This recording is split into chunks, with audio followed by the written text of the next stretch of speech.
All right, what is up, guys? Welcome. This is Breakfast with the Brand, the number one podcast in the world for entrepreneurs and leaders who want to go to the next level with their brand. I am your host, Junior Frederick, and I have with me the man himself, Mr. Bobby Stealth.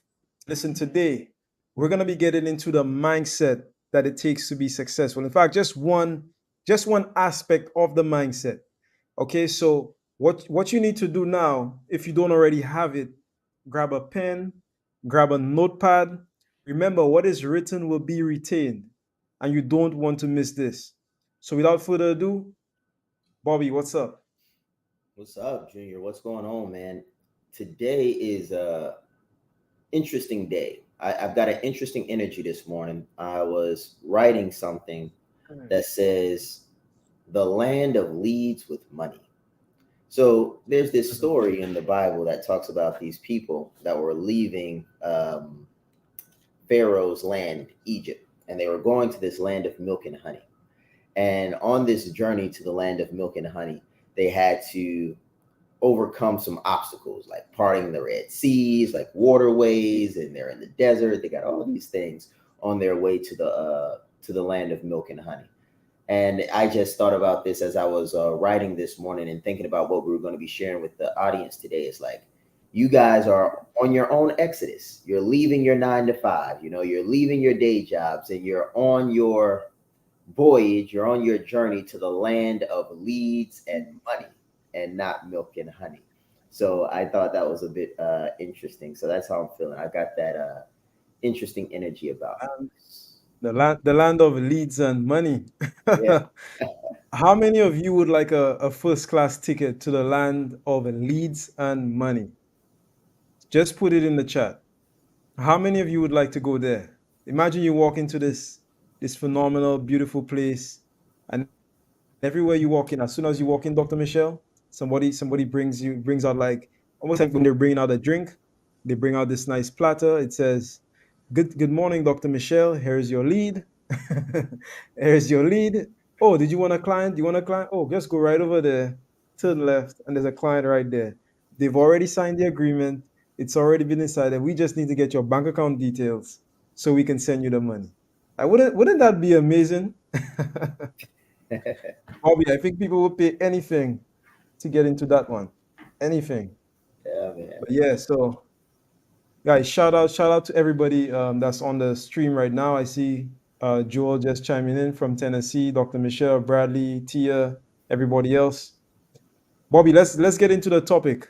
Let's get Yeah. into the topic for today.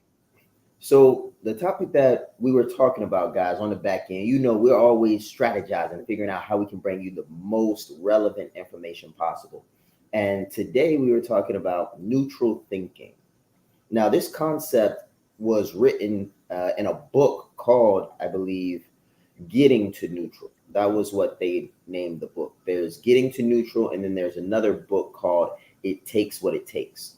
Both of these books was written by Mr. Moad. I'm trying to remember his first name, but his last name is Moad.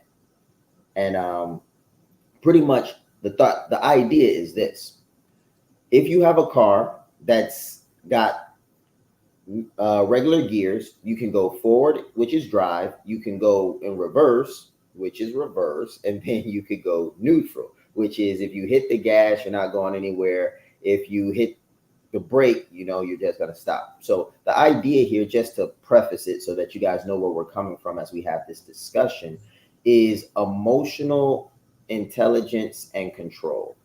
So if we cannot control our emotions as entrepreneurs, it's very hard to make good decisions. The idea of getting to neutral, thank you, Michelle, Trevor Moad.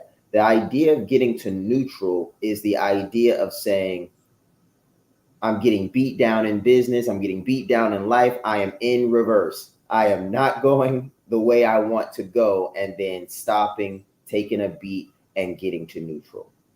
Or you're crushing it in business, you're crushing it in life, everything's going fast, but you're not really present, you're not really making decisions, you're just going. So then it's boom, getting to neutral, slowing down, being able to release the emotions, the endorphins, and really think in the moment. So that's what we're going to be diving into today. And Junior, How do you think about emotions and decision making? Very many people say emotional decisions are rarely good decisions. And I would agree, but I definitely want to get your perspective on it and see how you handle emotions and the decision making process. Yeah, Bobby. So, with me now, my profile is a high C. I'm 99C. For those of you who know that, 99Cs were very strategic, very calculated. So that normally means not a lot of emotion involved. So naturally, I'm not a very emotional person, just naturally. But what I will say is, I've learned to appreciate emotions. Actually, I've learned to appreciate emotion. I feel like there are some there are some decisions that need to be made with emotion, some that don't. And let me explain what I mean. When you're in a, let's say, a sales scenario, let's bring it back to business. When you're in a sales scenario, when you speak to somebody, okay, you want to be able to speak two languages. I always talk about this. You want to be able to speak two languages, especially as a CEO. You have to build your business plan in a way that embraces two sides of the coin. You have to have an emotional side because that's where the mission, that's where the vision, that's where the drive, that's where the motivation comes from. But you also want to have a logical side, which is strictly strategic, no emotion, just strategy. I feel like if you only have strategy but you have no emotion, then you don't necessarily have that drive.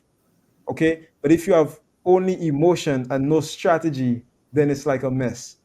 Mhm. It's like a mess. So I feel like you need a balance.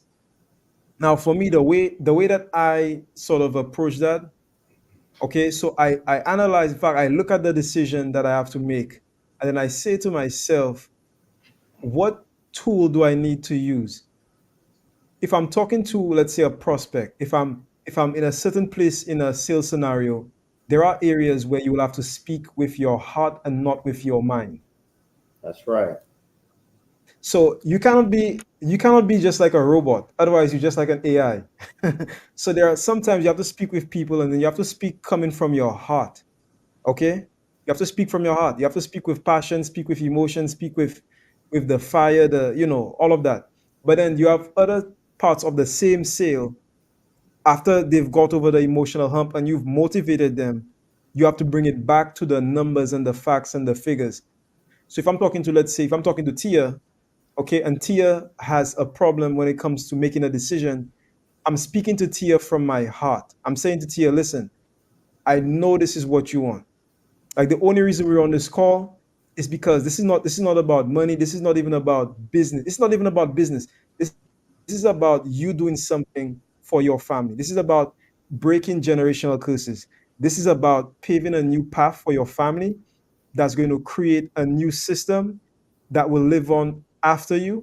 So it means your kids, your grandkids, etc. They're going to have a different path and a new way of doing things because of this decision you make today.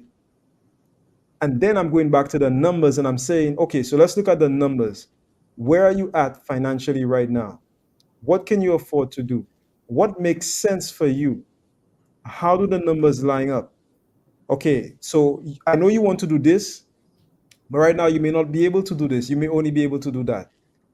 That's right. So you have to speak both languages to me. And an effective leader is one that could recognize when to speak what language and when to apply not necessarily like a technique, but when to apply what quality, the specific quality or the specific side of the spectrum that they need in order to motivate and to move the needle for themselves, but also for other people. You know, Junior, this is a really exciting perspective because we're touching on the business side, but one word that you used is emotional intelligence. And I think, and if you didn't use that word, that's the word that came to mind, right? Is Yes. emotional intelligence. And they say that IQ is less, which is intelligence quotient, IQ is less of an indicator of business success than EQ and AQ. So the EQ is the emotional intelligent quotient, And then the AQ is the adversity quotient. So pretty much your IQ is kind of your capacity for learning things. Your EQ, in this sense, emotional intelligence, would be your capacity for interpreting and managing emotions. And then your AQ is your ability to endure, manage, and deal with adversity. So, how much adversity can you take? How well can you manage the adversity while you're enduring it? And then, how do you manage that adversity? So, how you manage it, how much of it you can take, and how long you can sustain adversity. So, the AQ and the EQ are much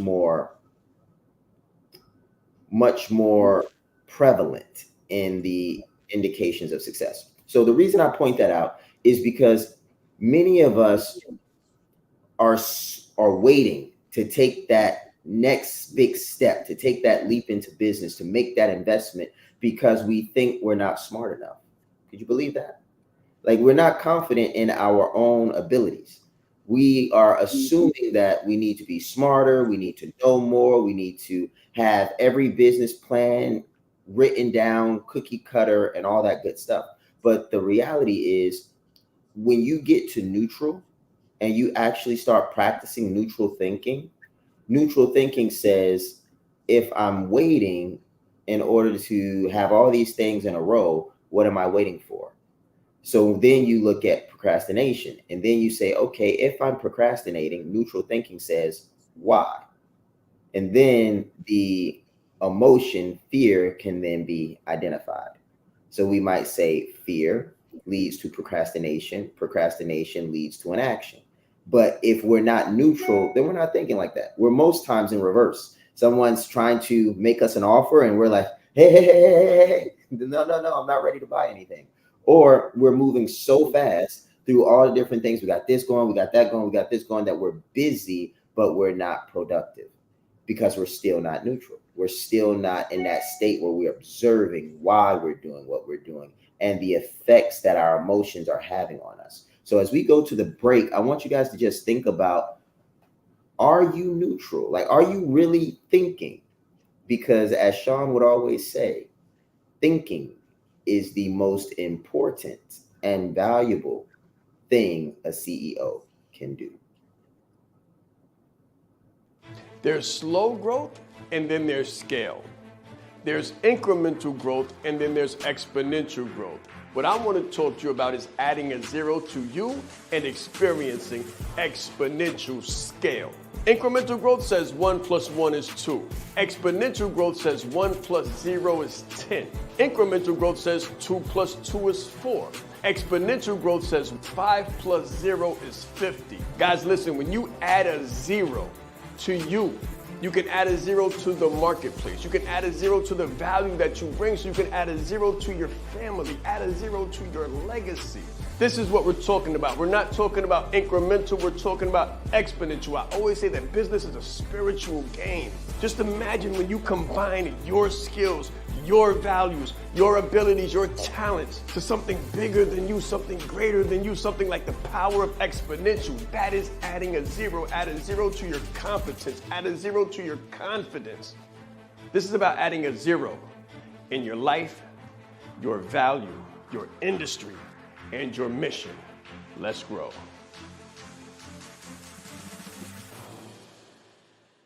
In brand clarity, exactly what you're gonna get is what it sounds like. Clarity for your brand. What is your color? What is your logo? What is your unique value proposition? Who are you speaking to? Why? How should you speak to them? How should I position myself? That's what you're gonna learn in brand clarity. You need other people to have the same clarity on your brand that you do. But this is the gap. If you don't have clarity on your brand, then no one else is going to have clarity on your brand either. It's like messaging. Your message sounds clear to you, but is your end user receiving the value that you're trying to provide? I guarantee you that after you go through brand clarity, they will, and so will you. And that's how you'll scale your brand.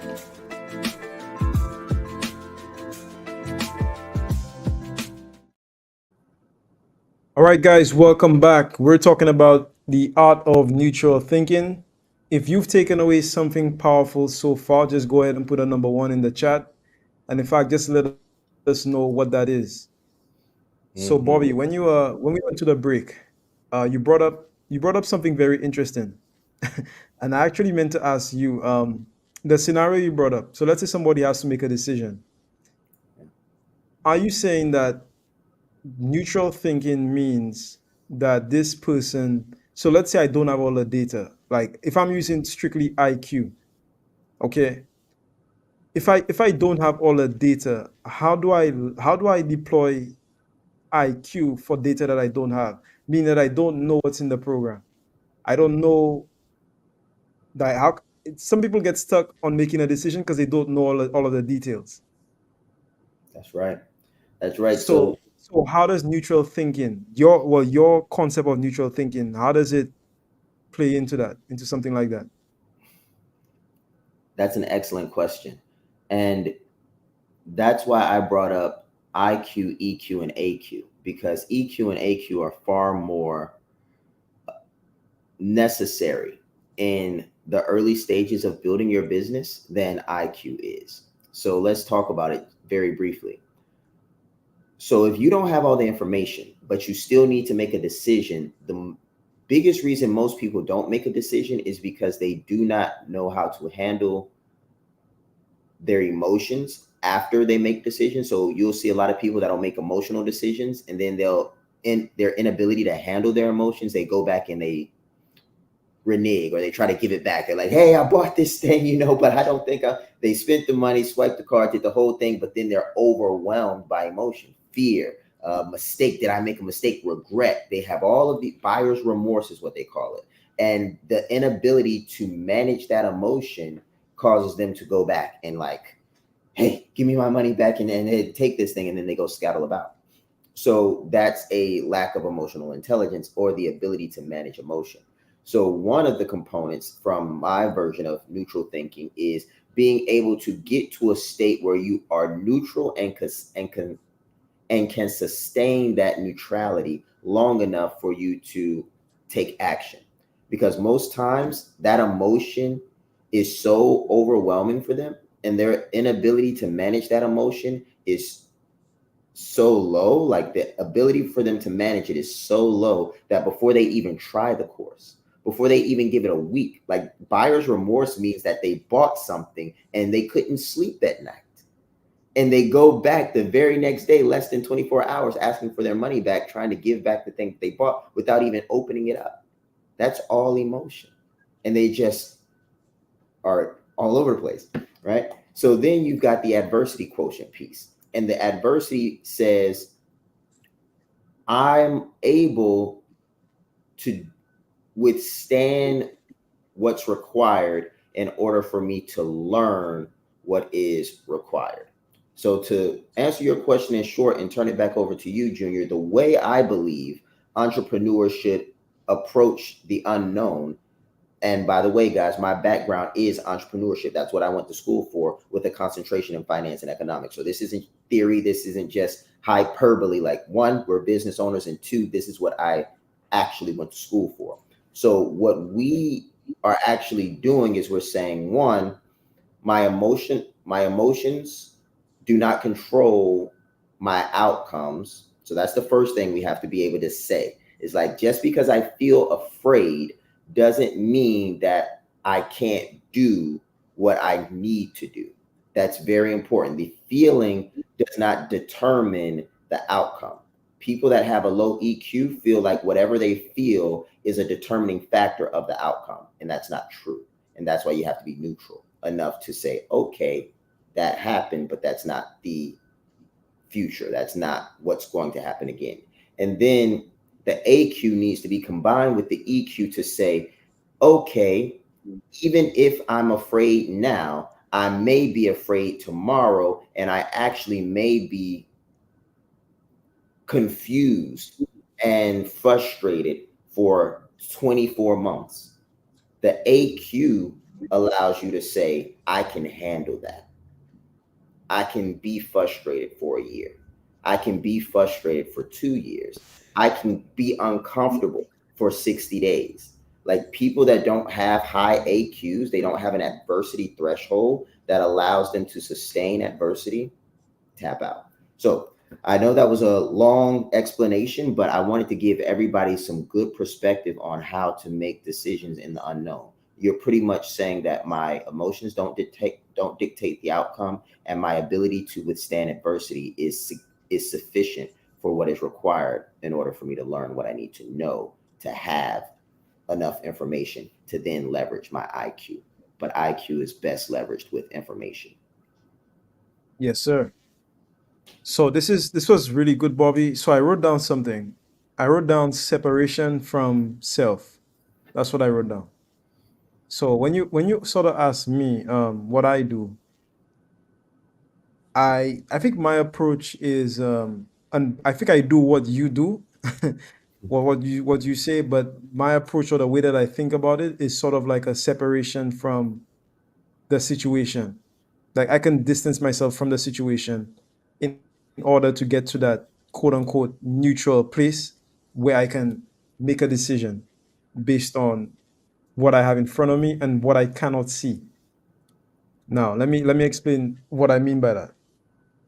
So how do you make a decision based on data you don't have? Well, this is how. This is where you use what's called wisdom. So everybody write down wisdom. So what is wisdom? Wisdom allows you to infer stuff, okay, based on the stuff that you have. So it allows you to infer unknown information based on the information that you have. So for example, if you ask me, Bobby, there are some people that say, I'll use like a crazy example. There are some people that say the earth is flat. You know that? Some people that say the earth is flat. So have I seen it from space? No, I have not seen it from space. But if I look at the sky, if I look into space, okay, for telescope, I could see other, planets and stuff like that. So now you could see Jupiter, you could see Mars on a phenomenal day, right? And I can infer that if those other things are the same thing as us, if they're round, 99% chance we're round too. I'm just saying, you could use data that you have to infer and gain facts that you don't have. And Yes. that's almost like if you have a graph, and in school we did it when we all of us did it in school when they taught us about graphs, and they said they had a word called extrapolate. Remember that? Right. Extrapolate means that you have certain amounts of data, and then you're stretching the data based on a pattern that you have. So if I'm making a decision and I don't have all the data, I'm looking for the smallest bits of data that I can have so that I can extrapolate that in order to know what I don't know. So, for example, if you're going down a tunnel, Bobby, and by the way, this is not always correct, by the way, this is just, you know, sometimes correct, sometimes not correct, but at least you could make a more or a better decision. So, if I'm going down a certain road and I can tell that it's starting to get like windy, so like every, let's say, 100 meters that I walk, I'm getting a little bit colder. Wisdom will tell me that, hey, if you go like 100 more meters, or if you go like a mile in that direction, you might find snow, or you might find yourself in a situation where it's very very cold, because as you keep walking, it keeps getting a little bit colder, a little bit colder, you know. So that's what I'm talking about. So you cannot have all the data at your disposal, but sometimes you could use the data that you have to get data that you don't have, or to get facts that about stuff that you don't have. And that's sort of what I do. Now, am I always correct? No, you can never be always correct, because that's not the way life is. But you could make a better decision that way.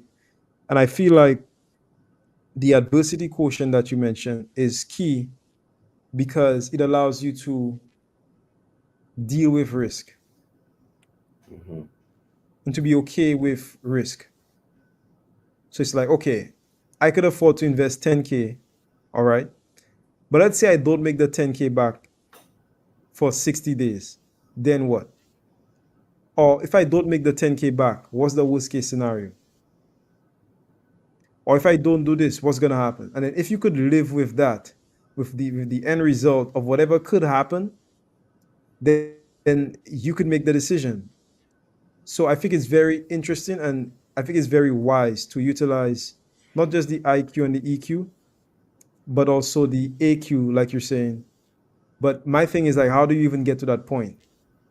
Yeah. You know what I'm saying? Like, how do you even get to use the AQ, EQ? Like, how do you even see that? How does the average person even get to that point? And I think it has to do with distancing yourself from a situation, like stepping back and just looking at the situation. So from some of our team, Bobby, they'll come to me with like challenges and stuff like that, and I'll tell them it's just data.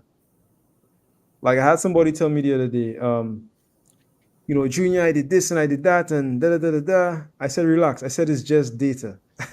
It's just data. So if you call somebody, they hang up on you, or you call 10 people, they hang up on you. It's to me, it's literally just data. That's the way I see it. I see it as a metric. So I know, okay, if I call 10 people, I'm expecting at least, based on this, I'm expecting at least one person to hang up on me. So when I call 10 people again, I'm not surprised if somebody hangs up on me. I see it as just data, and that allows me to sort of separate myself from the situation and then apply whatever I need to apply, whether it's EQ, IQ, or AQ, in order to get the result that I want. Yeah. And that's me. So I wrote something down while you were talking, and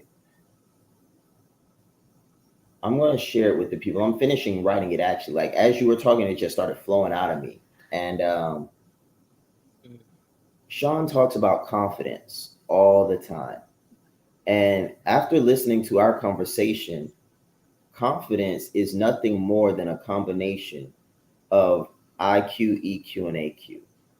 So what I wrote down was very confident people normally, in my experience, especially in the business world, they believe in their ability to learn. They are confident in their ability to learn. They are confident in their ability to stabilize their emotions when necessary. And they're confident in their ability to persist to the end. Now, let's say we didn't use the word confident because you rarely want to define a word with the word. So, to make it even simpler, people that are confident in business often have the ability to learn, the ability to stabilize their emotions, and the ability to persist despite adversity. That's it. That's what confidence is. It just shows up differently. Like a confident salesperson is they are detached from the sale. So they're emotionally detached, so they're stabilizing their emotions. A confident salesperson knows the script, they learned it, they were competent and capable of managing their inflections and practicing. And then they've heard no 100 times and heard yes three. And they keep on doing it. And the more they do it, the more confident they become. The better they get at the sales script, the more no's they hear and the more objections they handle, and the more times they're told no when the client looks like it's all going to go right, the less detached they become, or excuse me, the more detached they become, the less attached they become. All of that is emotional intelligence. And then the more they do it, the more resistance they encounter and the more rejection they overcome, their adversity quotient just gets better and better. So that's why I really believe so many people that are cut out for business don't make it in business. Or I'll say it like this. I think everybody that has full control of their mental capacities and their body can make it in business. Meaning if you can think for yourself, like and you have no form of inabilities and you have full functioning of your body, like you can be a business owner. That's just my belief. I don't think there's anything special about business owners. However, what I think is a big distinguishing factor between those that start businesses and those that run successful businesses is the ability to do those three things. The ability Yes, to do sir. things. Yeah, Bobby, I agree. I agree because when you think about it, I mean, During my studies this week, because I'm studying all the time. In fact, I already did my first round of studying for the morning. Guys, if you're not studying every single day, then you're missing out on the opportunity to be great. Like you should be studying if you're in business. I study every day, twice a day. Most people do once, I do twice because I want to be a little bit different. And Mhm. if I have time, I'll do three times, Bobby, because I want to learn. I want to learn, voraciously, right? So check this out. In one of my studies, I was studying copy. Okay, this week the instructor he showed us it's sort of like a cycle. It's a cycle of learning where number one, you set out to do a new task, you fail, you gather data, you change, okay, or you revisit it, or you change your strategy, whatever that is, and then you come back again, you gather new data, you change the strategy again, you test it out again, you fail again, you gather new data, you change it again. It's a continuous cycle of learning. Mhm. Okay. And when you look at business, for you to be able to go through that cycle, Bobby, you need to have the three things that you spoke about. Like you need to have intelligence. You need to be intelligent enough to know that that's what you need to do. Like if you're intelligent enough, you know that, okay, I'm about to do something new. This is something that I've never done before. What is the likelihood of me failing? The likelihood is 100%. So if you've never been in business, there's no way you can get business down 100%, okay, if no experience. That's like me trying to fly, an Apache like Joel with no experience. That doesn't make any sense. Like no training, no experience. You're not gonna succeed. You're gonna fail the first time. So after the first failure in whatever that is, you have to then look at the failure, take the data, okay, fix the action, fix your system, okay, and then take a new action, fail again, all right, take the data from the new failure, okay, Mhm. design a new action, fit it into your schedule, fit it into your routine, and then take a new action. So you keep failing forward. Okay, you keep failing forward, okay? And then you keep moving the needle in the direction that you needed to move into. Mhm. But in order to do that, Bobby, you need all three. You need I the emotional intelligence, you need the EQ, emotional intelligence, you need the AQ, and then you also need the IQ. So the EQ will allow you to take the data. So if you don't have the EQ, there's no way you're gonna take that data. Because when you get hit, it's like, oh boy, I fail, and then you give up. You go, you try something else. You're like, well, let me try this. Okay. So you get the shiny object syndrome. You don't take the data. And check this out. What's interesting enough, Bobby, is people don't take data from successes either.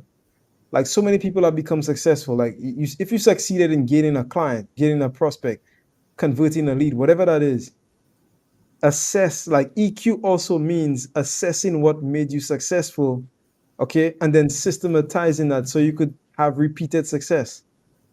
If you don't have the EQ, you never get the lesson, either from the positive or from the negative. And if you don't have the adversity quotient, you never try again. Like you never pick it up again. You never say, well, you know what?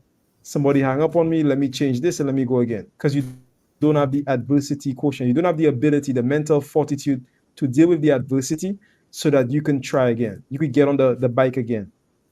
Okay. So IQ helps you to understand from a non-emotional standpoint the system that you have to go through.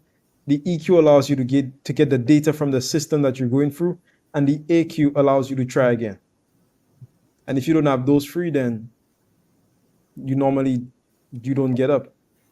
Yeah, man. Before we go to the break, like one thing I'll say is, and this is my own thought. Like I haven't read this anywhere, so y'all can take it for what it is. This is just my own personal experience.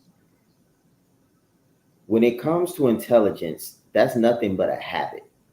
That's my belief. I believe that like real intelligence is nothing more than a habit. So from my perspective, my philosophy, what makes Elon Musk like super, super smart, like this really intelligent guy with a high IQ, is his brain's habit of thinking in a certain way. Like his brain, it might not have been by training, it might have just been by birth and formulation. The way it is structured, it has a habit of processing things in a way that allows him to process a lot of data very fast, very effectively. Doesn't make him any different than any other person. It just makes his habit of thinking different. I would say that Einstein and all these other great thinkers were the same way. They had a habit of thinking in a certain way, which resulted in intelligence. I would say that emotional intelligence is the exact same thing.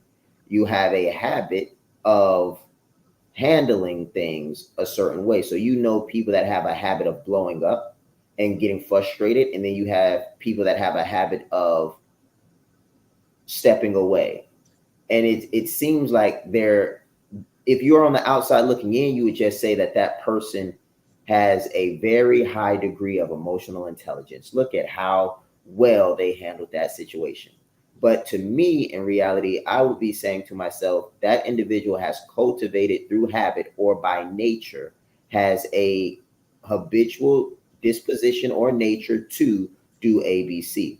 The reason I'm sharing this with you all is because a lot of people think, at least from the research I've done, that intelligence is bestowed upon you, that you can't control your intelligence, that if you didn't get a lot of it at birth, then you can't get any more of it. And I just don't believe that. I think that the most natural and authentic version of intelligence is that which is the byproduct of habit.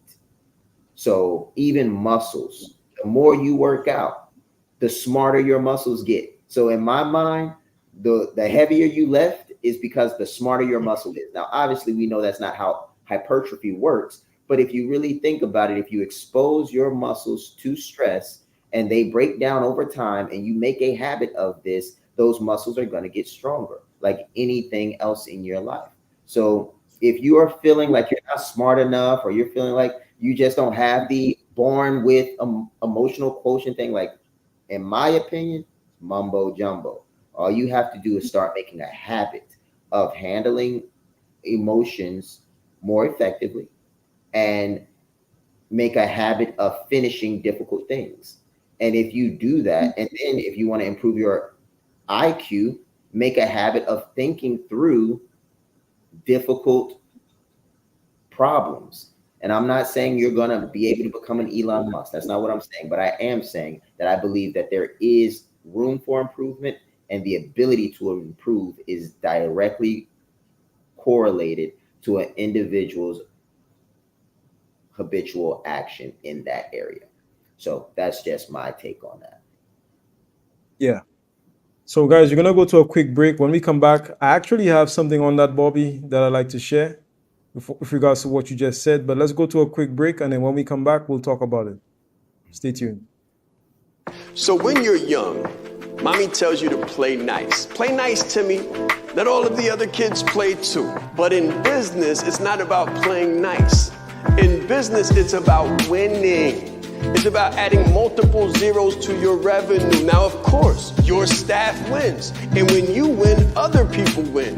However, when it comes to competition, you absolutely must dominate. You can't play for participation, and you can't play just to get along or just to get by, because business is serious. Business will help you to change the world, or the world will change you. Your people will either win or your people will lose based on your level of leadership, what you're willing to do, what you're willing to sacrifice, and how much you know about dominating.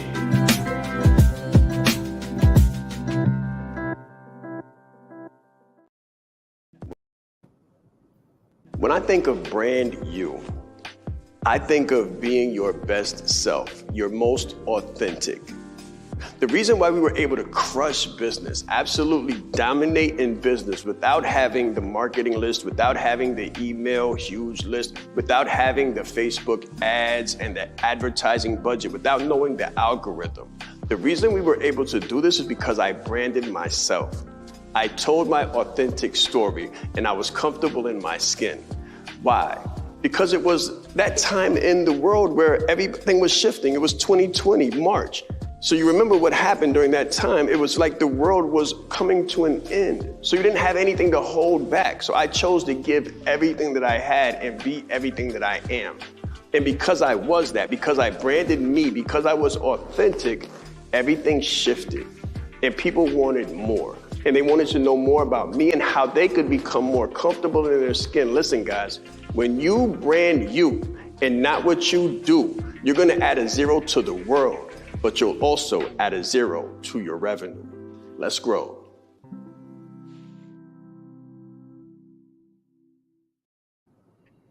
All right, guys, so welcome back. We're talking about neutral thinking.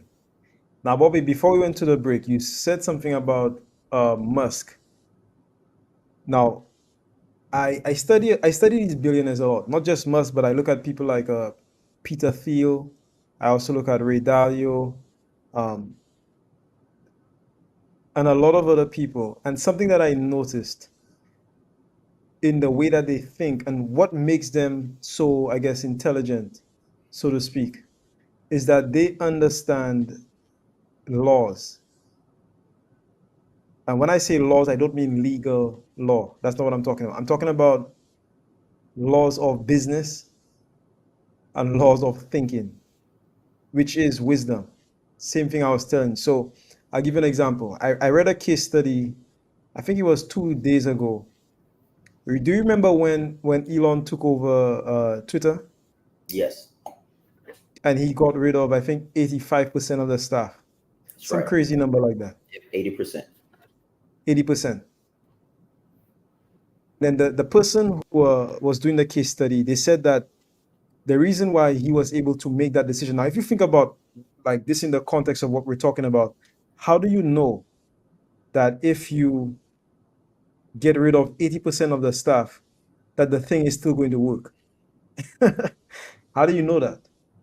How do you determine that? There's something called Parkinson's law. Mhm. Are you familiar with that? Yes, I am. That's right. So it basically states that the work will expand to whatever time that is allotted to it. That's So right. in other words, if you say, Bobby, I want to have a meeting, the meeting is going to be 15 minutes, most likely it's going to be 15 minutes. Same meeting. If you say, Bobby, I need to have a meeting with you, it's going to be 30 minutes, it's going to take 30 minutes and sometimes even more. But in the 15 minutes and the 30 minutes, Bobby and I could have literally got the same amount of work done Hmm. because the work will expand based on the time that you allot to it. You could have a 15-minute conversation with somebody that gives you more insight than a 30-minute conversation. Now, I remember a story where, and this is from Walter Isaacson's book called Musk, where he talks about a situation where I think they were supposed to do something with some kind of server or whatever, and then the engineers kept telling him that it's gonna take 6 months, and then he said, "No, it's gonna take. You can do this in 6 weeks." Then he says, he says you can do it in 6 days. From 6 months to 6 days. Hmm. And the engineer said, no, this is crazy. This doesn't make any sense. Well, lo and behold, Bobby, I think Musk was on a jet to wherever, and then he was there for a buddy of his, and the buddy said, we could actually just go around to the factory and do this ourselves. And so they turned the plane around. They went to the factory. I think they shut down the servers, okay, and they got the job done in 6 hours, maybe less. The same job that the engineer said would take 6 months, they got it done in 6 hours or less. So, wisdom again. If the engineering team is saying that something's going to take 6 months and you could do it in 6 hours, what is the likelihood that you need all of those 80% of the staff? Hmm. How you do one thing is how you do everything. You could infer stuff based on small amounts of data. So when you look at these billionaires and people that are making these huge decisions, I feel like the reason why they appear to be so intelligent, and they are, is because they understand the laws. They understand how things work. They understand certain laws like Parkinson's law, and I'm sure there are so many others. First principles thinking for decision making, for problem solving. They understand these mental models and these mental frameworks that make business work. Hmm. And if you know that, Bobby, you could be super successful in your thinking. So you said that a CEO's highest value is in their thinking. So the question becomes, how could you improve your quality of thinking? That's And the right. way I believe you improve your quality of thinking is by having the right mental models and the right mental tools that you could use to think, which would be some of the laws and the principles that I just mentioned. Just a few. There may be hundreds that we don't know that these people apply on a like literally on a daily basis to make decision making very, very quick, easy, simple, direct, and very right. I remember Warren Buffett, and I'll pass it over to you. Warren Buffett said, if he, in fact, it was Jeff Bezos, in fact, he said that if he makes one right decision, one or two right decisions for the day, he's done his job. That's right. Like that's all. If he comes to the office and he can make one decision, and the decision is the right decision, then he's done his job. So just Hmm. something to think about. So there's a book that comes to mind, and it's called Mastery by Robert Greene. And in this book, he talks about the dynamic. The dynamic is all of the intricate moving pieces that make up what you see. So in a football game, you might see somebody score a touchdown and then people in the stands roar. That's what you see. But the dynamic that makes that up, my goodness. You've got Mhm. defensive coordinators. You've got offensive coordinators. You've got the name of that book is Mastery by Robert Greene. So you've got offensive coordinators, defensive coordinators, quarterbacks, linebackers, linemen, cornerbacks, and all these other positions. And then you've got the owners in the box offices, and then you've got the newscast, and then you've got the other cat. You've got all of these things that make up what you see, which is nothing more than a ball crossing the end zone and people standing. But what it takes in order for you to see that, one, in real time, two, with commentary, three, from professionals that do it very well, four, from two competitive entities that are working to overtake the other while in a stadium that was built and maintained with concessions. All of those are what we call the dynamic. And what these billionaires do and what all of these different people do, what Robert Greene is saying is they're not smarter than you.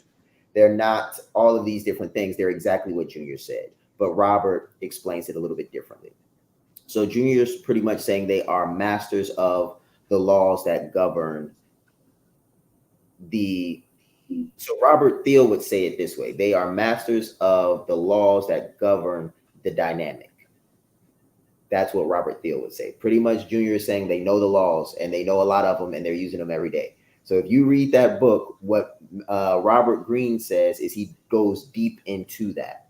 And he talks about things such as serendipity, things like which is the ability to have ideas come into your mind based on abstract thoughts because you're so one example was Einstein. Einstein would play the violin.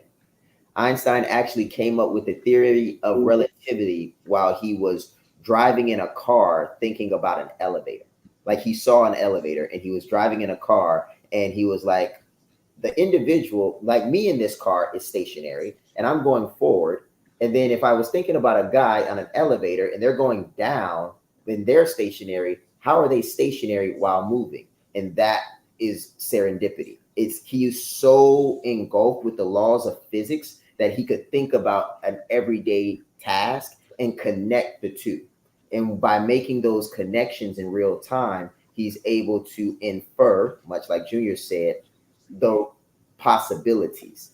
That's the same thing that the quarterback is doing. The quarterback has seen so many defenses. He's thrown so many balls. He's played with these guys so many times that he can feel the shift of energy, the dynamic.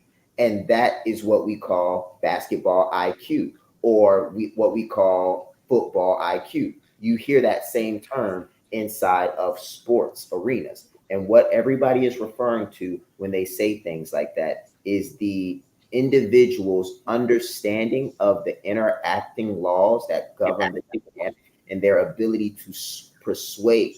And they can't persuade the dynamic, so to speak. The dynamic is the dynamic, but they understand the dynamic so well that they can exploit it at the right time for their own benefit. So you exploit the defense when you find a hole in the defense. If I'm in business and I see a gap in the marketplace, I exploit that gap in the marketplace to create profit. And what they're really doing is they have such a sense of the dynamic and such a habit of thinking in a certain way that they're able to see things that most people miss. And that is a combination of EQ, IQ, AQ, but more importantly, mastery of one's industry and discipline to the degree to which they have mastery over their dynamic, meaning the arena that they operate in. Yes, sir. All right, guys. So we've come to the end of today's episode. I must say it was very interesting. If you enjoyed it, put some flames in the chat. Put some flames in the chat for Bobby. If you enjoyed today's episode. Yes, sir. So we will be back tomorrow. Tomorrow is Thursday, if I'm not mistaken. Yeah, that's Yes, right. it is. Yeah, every day is the same day to me, Bobby. Every day is the same day. Every day seems like one day. You know, it's just literally the same thing. There's no difference to me. So people can't wait for the weekend. Bro, I'm already on the weekend. I don't even know. I don't even look at that stuff. I just know when it's Saturday because I have a little less stuff to do. But apart from that, I don't know. I don't know what day it is. So tomorrow is Thursday. We will be back 8 a.m. Same place, same time. Have a phenomenal day. And if you need anything, just reach out. If you're part of the academy, we do have a session today at 6 p.m. If you're not part of the academy and you want to learn more about that, which you should definitely dive in. Go to www.shawnrise.com and then submit a form to learn more information. Or you should be able to actually book a call with my team directly from the site. So have a phenomenal day and speak soon. Let's grow. Let's grow.